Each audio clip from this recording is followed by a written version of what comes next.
Olá pessoal, tudo bem com vocês? Eu me chamo Carlos Júnior e no vídeo de hoje eu vou falar tudo o que vocês precisam saber sobre as 5 competências do Enem.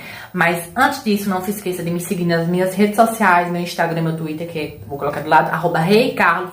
Envie esse vídeo para todas as pessoas que estão treinando pro Enem, que estão precisando desse vídeo, porque é muito importante a gente saber como a nossa redação vai ser corrigida, quais são os critérios de avaliação da nossa redação, entendeu? Então, compartilhem, deixem o comentário de vocês aqui embaixo, deixem sugestões de vídeo, comentem o que vocês acharam.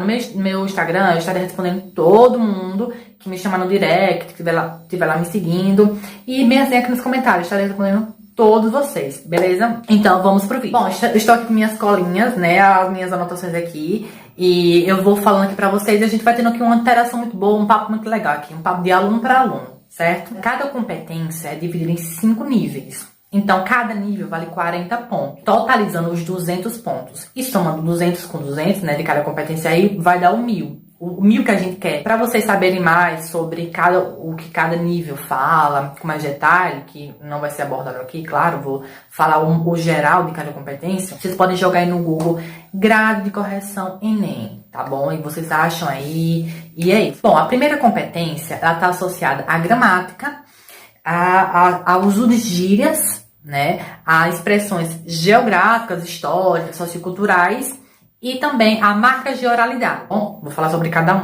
Bom, quando eu falo de gramática, eu tô me referindo ao que exatamente? Ao uso da acentuação corretamente, ao uso da crase corretamente, ao uso de uma vírgula no local adequado, da ortografia, escrever certo, o uso da crase, da concordância. Então, é para eu fazer o uso da gramática mesmo em si, de forma adequada, de forma correta. Outra coisa muito importante é que você não vai escrever a sua redação como você fala no cotidiano.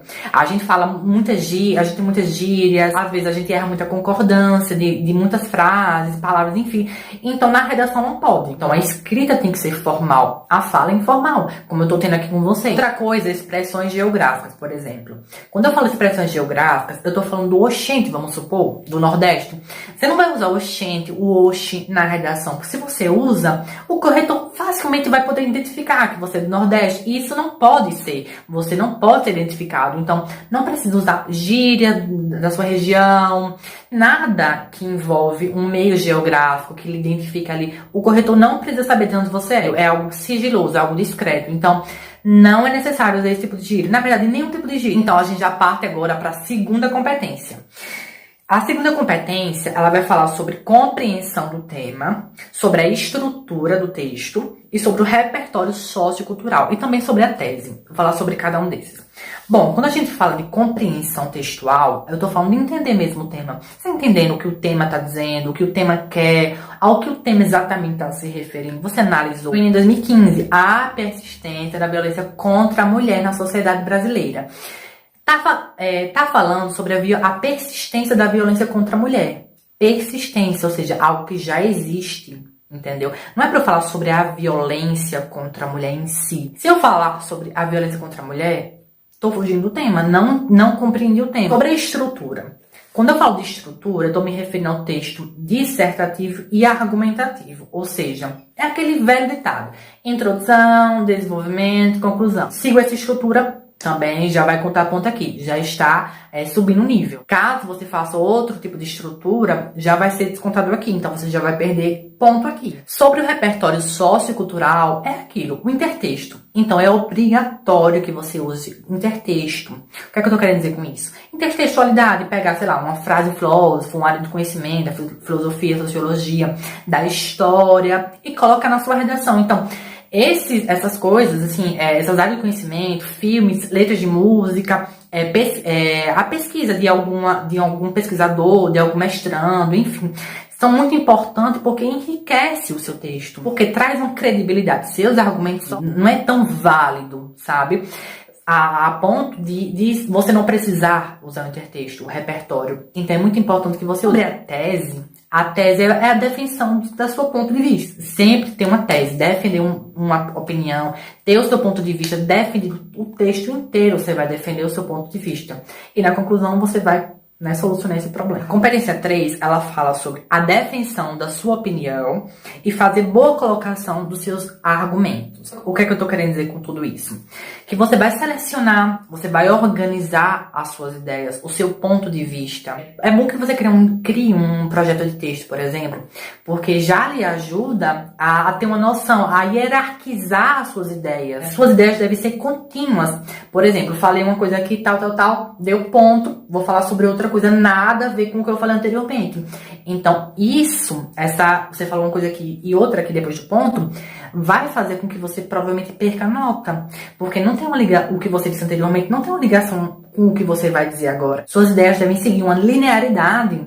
Se não segue, tá tendo problemas. Aí, né, tá ficando muito truncado, por exemplo. Então, tá ficando meio quebrado ali, uma coisa com a outra. Então, se atentem a isso. Eu falo de argumentar, eu estou me referindo exatamente ao quê? Eu tenho uma opinião e eu justificar porque eu tenho essa opinião. Então, argumentar é isso. Essa competência, ela vai falar exatamente sobre a coesão e a coerência. A coesão, eu estou me referindo a sequenciar seus argumentos através de partículas, ou seja, conectivos mesmo, tá? Outro sim, além disso, no entanto, porém mais, uma gama de conectivos. Uma dica que eu dou pra vocês é que vocês dêem um Google mesmo aí, tabela de conectivos, no Google Imagens, Insights, pesquisem, imprimam, e sempre que vocês forem fazer redação, vocês vão vendo, no entanto, de que tipo de conectivo? Oposição, conformidade, adição. Vai lhe ajudar, porque se você vai usar um conectivo de adição no lugar de oposição, você já vai perder ponto nessa competência. E é muito importante usar, diversifique. Não utilize somente dois tipos de conectivo, porque também ele faz perder ponto nessa competência. Sobre a coerência, quando eu falo de coerência, eu estou me referindo exatamente a se seus argumentos, suas ideias, tem realmente um sentido.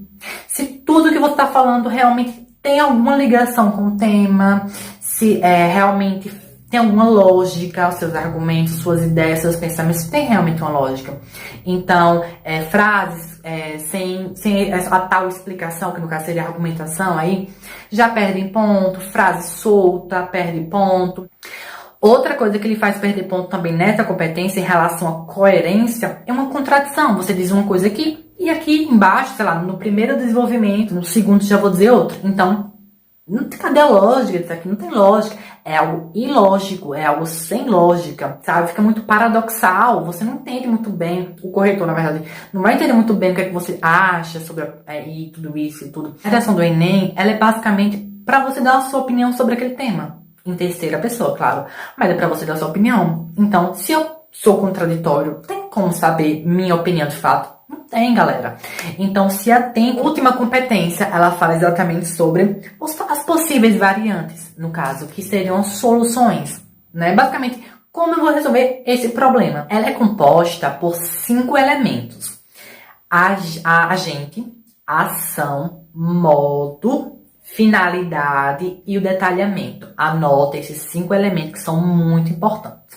Você fazendo 5, você já ganhou os 200. A gente fala sobre o agente, né? É quem vai resolver esse problema, ou seja, quem vai resolver o problema do tema. Quem vai resolver essa problemática aqui, entendeu? O governo, o ministério, quem que vai resolver? ONGs, enfim. Quando a gente fala também de ação, o que esse agente vai fazer para resolver esse problema. Quando eu falo um terceiro elemento, que no caso é o modo, como esse agente que vai fazer isso, vai fazer por meio de quê? Entendeu? Através de verbas governamentais, através de palestras. Como é que ele vai resolver esse problema? Como é que ele vai colocar essa ação em prática? Por meio de quê? Entendeu? Quando a gente fala de finalidade, para que vai servir o que ele está fazendo? Entendeu? Qual é a utilidade? Quais são as consequências, os efeitos que vai gerar na sociedade com o que ele está fazendo, com o que esse agente está fazendo? O quinto elemento é o detalhamento. Você precisa detalhar a finalidade. Então, fale com mais detalhes sobre esses efeitos, o que pode causar na sociedade, sei lá, um progresso, uma mudança. Se possível, retome o seu repertório aqui na conclusão, com um detalhamento. Então, seguindo esses 5 passos, você já consegue fechar essa quinta componente. Muito que vocês tenham gostado. Deixem um comentário de vocês aqui embaixo, me sigam nas minhas redes sociais. Vamos interagir todo mundo aqui. Curtam, se inscrevam e até o próximo vídeo.